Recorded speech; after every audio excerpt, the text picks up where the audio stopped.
the night was as dark as a black cat's fur. You just painted a mysterious and cozy scene. Similes also help you understand new things by connecting them to stuff you already know. It's like a mental shortcut. Ready to level up? Start spotting similes around you, in books, movies, or everyday talk. Catch them like a word detective. And remember, practice creating similes, the sharper your imagination and writing will become. So next time you want to describe something cool, don't just say it, compare it. Like a pro storyteller. Got a favorite simile? Drop it in the comments and share your word magic. Let's make language fun together.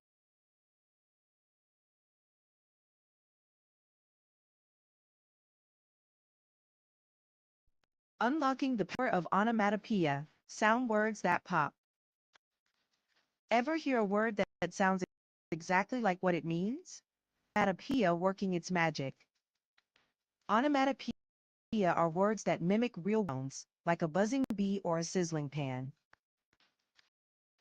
Imagine reading a story where you actually hear the clanging of metal or the balloon. You'll find onomatopoeic words everywhere, in comics, poetry, even song lyrics. Buzz, bang, clang, sizzle, these words paint a vivid soundscape in your mind. Next time you want your writing to really pop, sprinkle in some onomatopoeia. Here's an example. The bees, the bacon sizzled on the stove. Hear that? Those sounds make the scene jump right off the page into your imagination. Onomatopoeia isn't just fun, it helps you connect deeply to poems. Want to spice up your next story or poem? Try adding sounds you can almost hear. Get playful, make your writing buzz, pop, and clang like never before. If you love this dive into onomatopoeia, hit like and share your favorite sound word below.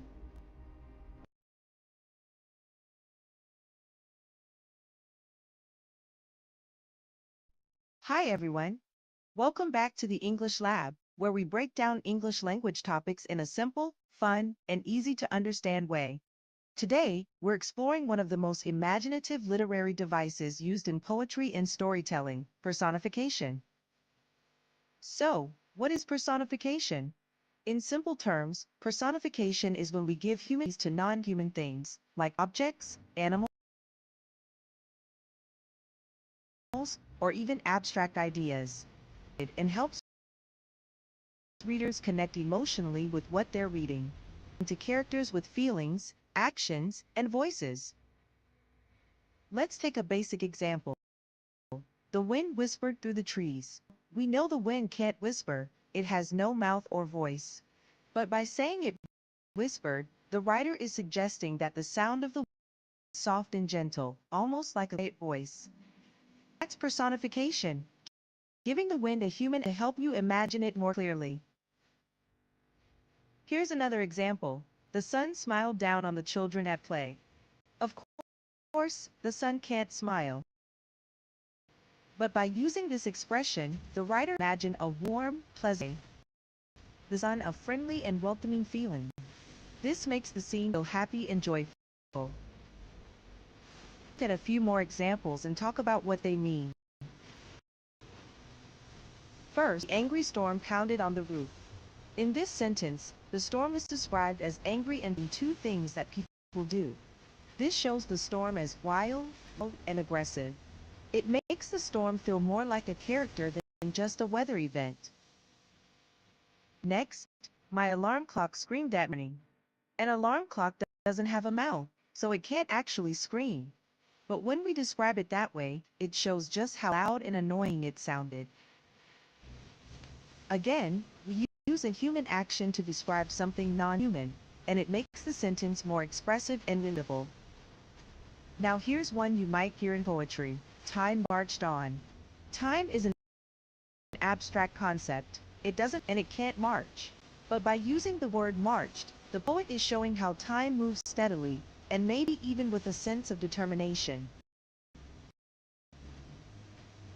This creates in the reader's mind.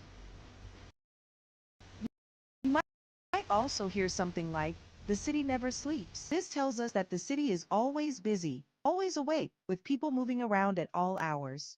Giving it the human action of sleeping, or in this case, not sleeping, helps us understand what the city feels like. As you can see, personification makes descriptions more engaging. It allows writers to turn simple ideas into images full of life and personality. It's commonly used in poetry, stories, and even songs to make language more colorful and expressive. Now it's your turn. In the comments, I want you to try using personification in a sentence. I'll give you a word, a book. Think about how a book might act if it were a person. You could write something like, the book called to me from the shelf, or the pages of the book begged to be turned. Be creative. Thanks for watching. If this video helped you understand personification better, give it a thumbs up and hit that subscribe button for more fun and helpful English. And don't forget to check out our Playberry devices for more examples like similes, metaphors, and alliteration. See you next time on the English Lab. Alliteration, the secret sauce of memorable words. Ever notice how some phrases just stick with you? That's alliteration working its magic. Alliteration means repeat at the start of nearby words. Peter Piper picked a peck of pickled peppers. That's classic alliteration. Or the fun tongue twister, she sells seashells by the seashore. Can you say that fast? Alliteration isn't just for fun, it shapes rhythm and mood in poems and speeches.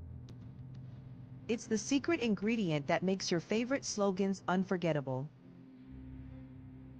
Brands use alliteration to grab attention and stick in your mind effortlessly. From poems to product names, alliteration packs power in its sound. Want to spice up your writing? Try crafting sentences that dance with alliteration. It's a fun way to captivate your audience and make your message pop. So next time you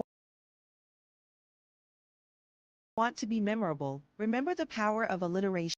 Now, go craft your own and watch your words work their magic. Hyperbole, the art of exaggeration. Ever heard the saying, I'm so hungry I could eat? Whoa, seriously? That's hyperbole. Hyperbole means stretching the truth way beyond normal to spotlight a feeling or idea. It's like volume up on your words. So when you say, I told you a million times, you're not counting, you're just showing extreme frustration, right? Hyperbole is everywhere, from everyday chats to epic tales in books and movies. Education, making stories unforgettable. A magic slipper being the smallest in the world, that's hyperbole adding charm and wonder. Heroes often proclaim, I'm a speeding bullet. That exaggeration firing up your imagination. Hyperbole isn't just about fun. It helps you express emotions, create humor, and make your point unforgettable in conversations. Want to sound super dramatic? Try saying, this bag weighs a ton.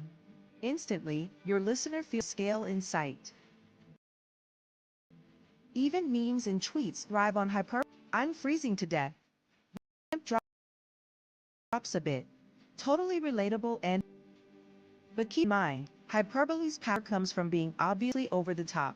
If it sounds real, it's just a fact, not a hyperbole. So next time you want to spice up your story, remember hyperbole is your secret weapon to grab a smile. Ready to exaggerate? Drop a wild hyperbole in the comments and let's have some fun with words. Unlock the power of metaphors. Make your words come alive. Ever heard someone say time is a thief and paused? That's the magic of a metaphor. A metaphor compares two things directly, calling time a thief without saying like or as. Why use metaphors? Because plain words can be boring, but metaphors paint vivid pictures in your mind. Imagine telling someone he has a heart of steel tells you he's emotionally tough, right? Metaphors don't just live in poems or books. Pop up in the movies you love and the songs you sing. They help you connect something unfamiliar to something you already know, kind of like a shortcut for your brain. Next time you hear the world is a stage, remember, Shakespeare was inviting you to see life differently. Metaphors can turbocharge your writing and speaking by making complex ideas simple and powerful.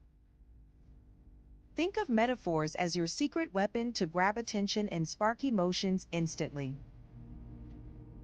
Ready to start spotting metaphors everywhere and maybe create? Challenge yourself. Turn a dull sentence into a lie. Here's a fun one. Instead of saying she's very busy,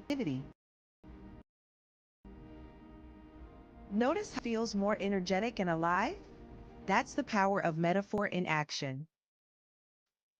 So next time you want your message to stand out, think metaphor first.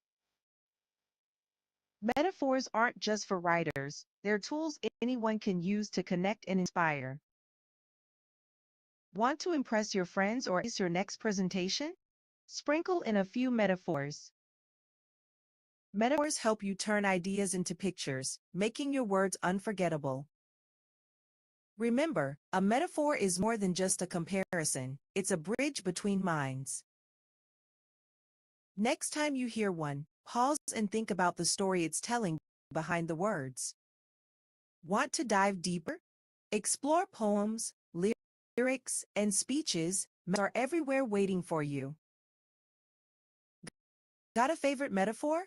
Share it below and let's celebrate the magic of language.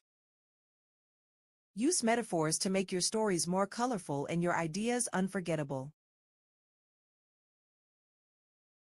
Words shape how we see, shape how deeply we feel it. So, the next time you want your message to hit harder, reach for a metaphor. Thanks for watching. If you love this, hit like and subscribe for more ways to level up your language skills.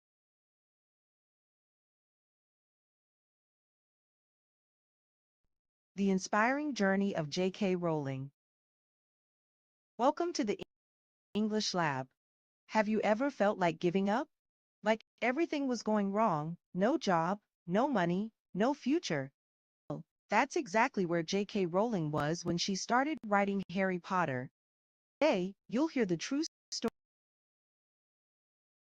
story of how one woman, living in poverty, turned her and it all started in a cafe.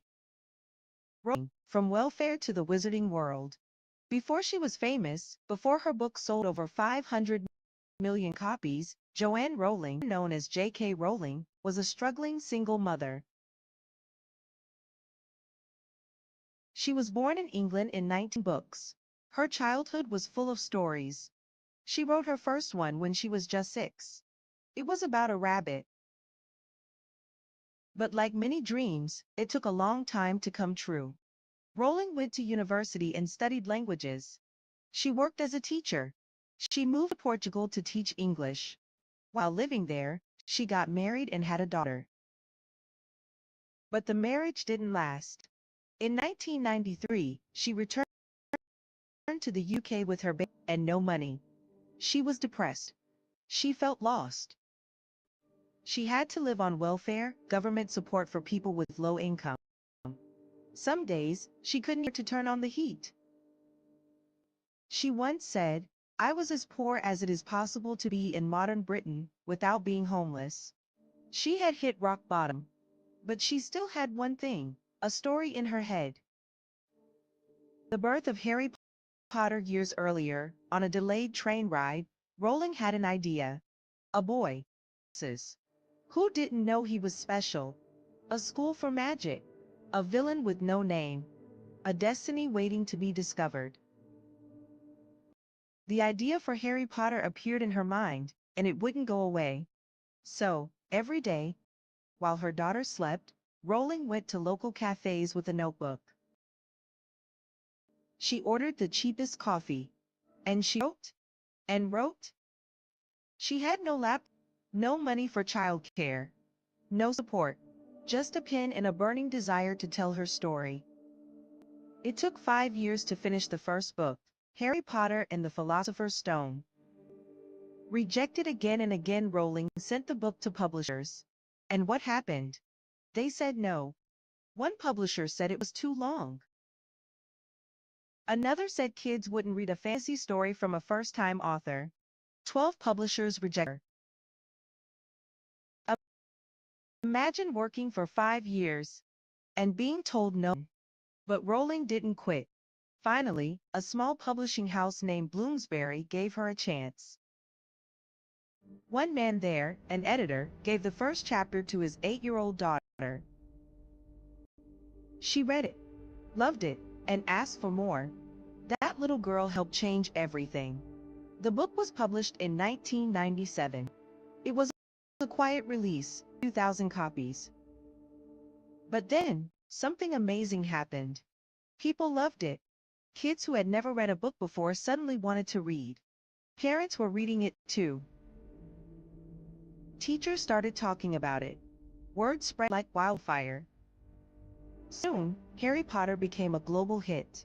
Bookstores sold out. Sequels were announced. Movie deals were made. Rowling went from welfare to worldwide fame in just a few years. But she never forgot. Even after all the success, stayed grounded. She continued writing. She gave to charity.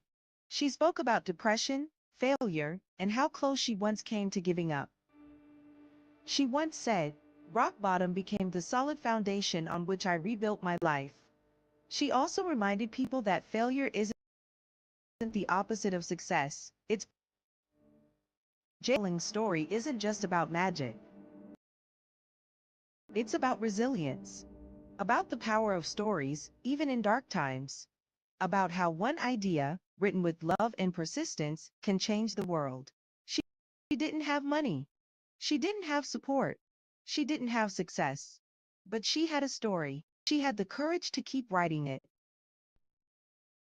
So what can we learn from J.K. Rowling?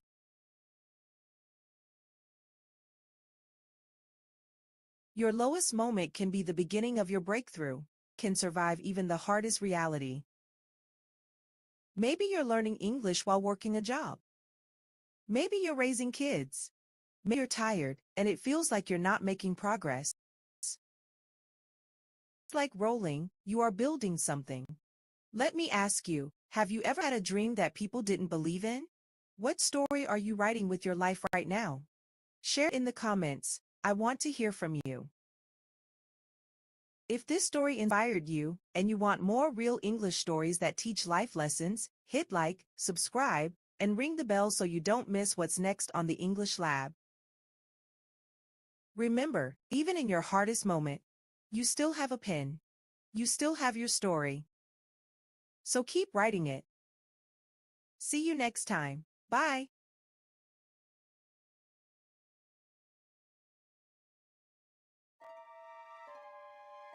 Narrative writing is a fundamental way humans communicate. It simply means telling a story. This story can be true, or it can be imagined. When you write a narrative, you are taking your reader on a journey. You are showing them events, characters, and places. The main goal is to engage the reader. You want them to feel connected to what you are writing. Narrative writing can be found in many forms. It is in novels, short stories, poems, and even in everyday conversations when we recount an experience. Understanding this basic concept is the first step to mastering narrative writing. The purpose of narrative writing extends beyond simple entertainment. While engaging the reader is crucial, narratives can also inform, persuade, or provoke thought. A well-told story can teach a lesson. It can share a cultural value. It might make someone see the world differently.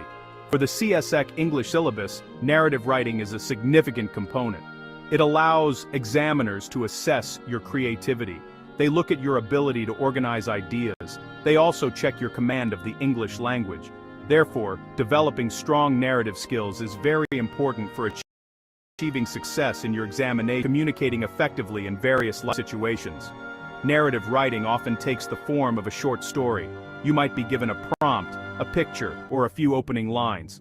From this starting point, you need to build a complete and coherent tale. This task tests your imagination. It also tests your structural skills.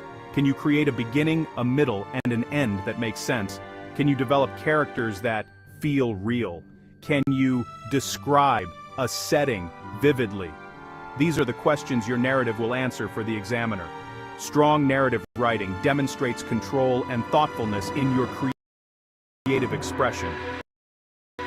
Beyond the examination hall, narrative writing are invaluable. Learning to craft a story improves your overall communication abilities. It teaches you to think sequentially. It helps you understand cause and effect. You learn to choose words carefully to create specific impacts. These skills are useful in many careers and personal interactions. Whether you are explaining a complex idea, presenting an argument, or simply sharing an anecdote with friends, the ability to tell a compelling story will always serve you well. It makes your communication more engaging and memorable for everyone involved. Every good story is built upon elements. These are the fundamental building blocks. Understanding these elements helps you to construct your own narratives effectively. The first major element is the plot. The plot is essentially what happens in the story. It is the sequence of events that unfold. A plot usually involves a problem or a conflict. This conflict creates tension and keeps the reader interested. The plot has a structure, an transition, rising action, a climax, the turning point, falling action, and a resolution, denouement. A clear plot guides the reader through this logically. The second crucial element is character. Characters are the people, animals, or beings who participate in the story's action. They are who the story is about. Good characters feel real and relatable even if they are fantastical. Readers connect with characters, their struggles, and their triumphs. There are main characters who are central to the plot and minor characters who support the main characters or advance the plot. Character development is important. This means showing how characters change or what motivates them. Their actions, words, and thoughts reveal their personalities and drive the narrative forward. Next, we have the setting. The setting tells us where and what takes place. It is the environment of the narrative. This includes the geographical location, the time period, the weather, and the social or cultural context. A well-described setting does more than just provide a backdrop. It can create a specific mood or atmosphere. It can influence the character's actions and emotions. For example, a dark, stormy night creates a very different feeling than a bright, sunny morning. The setting can almost become a character itself, shaping the events of the story in significant ways. Finally, there is the theme. The theme is the central idea or underlying message of the story. It is what the story is really about, beyond the surface-level plot. A theme might explore concepts like love, friendship, courage, betrayal, or the struggle between good and evil. The theme is often not stated directly. Instead, it is revealed through the plot, the characters' experiences, and the symbols used in the story. Identifying and developing a clear theme gives your narrative depth and meaning. It provides the reader with something to think about long after they have finished reading your story. The magic of a good narrative happens when all its elements work together harmoniously. The plot provides the framework, the skeleton of the story. It dictates the sequence of events, ensuring that one action logically leads to another. This progression creates suspense and keeps the reader engaged, wondering what will happen next. For instance, a character in a challenge, conflict introduced in the plot, will make choices, and these choices will lead to consequences, pushing the story climax. Without a clear plot, a story confusing, leaving the reader disconnected and unsatisfied with the overall experience. Characters are the heart of the story. They breathe life into the plot. Their desires, fears, strengths, and weaknesses drive their actions. These actions, in turn, shape the events of the plot. Imagine a brave knight, character, who must rescue a princess. Plot point. His bravery, character trait, will influence how he approaches the obstacles. His interactions with other characters, his internal thoughts, and his dialogue all contribute to making the plot more engaging and believable. The reader invests emotionally in the characters, and this investment makes the unfolding plot matter to them on a personal level. The setting plays a vital role in grounding the story and enhancing its impact. It provides the context for the plot and the characters' actions. A story set in a war-torn city will naturally have a different tone and present different challenges than one set in a peaceful village. The setting can influence the mood.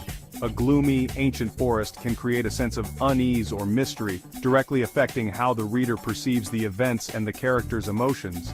Details about the environment, the time of day, or even the weather can make the story more vivid and immersive for the reader. Consider a simple example. A young finds a lost puppy, inciting incident of the plot. The girl character is shy but loves animals. The setting is a busy park in the late afternoon. Her shyness character makes it hard for her to ask for help, increasing conflict. The busy park setting makes finding the owner more difficult. The theme could be about courage or compassion. All these elements, plot, trying to find the owner, character, shy girl, and setting, busy park, combine. They create a complete and engaging narrative that explores the underlying theme through the girl's journey. Improving your narrative writing skills takes practice and attention to detail. One of the best ways to learn is to read widely. Pay attention to how published authors tell their stories. Notice how their plots. Observe how they develop their characters and describe their settings. What makes a story engaging? What techniques do they use to create suspense or emotion? Reading different genres and styles will broaden your understanding of writing. You can learn a lot by simply observing the craft of experienced storytellers and thinking about their choices. Before you start writing, it is important to plan your story. Create an outline. Think about your main characters. What are their goals and motivations? What conflicts will they face?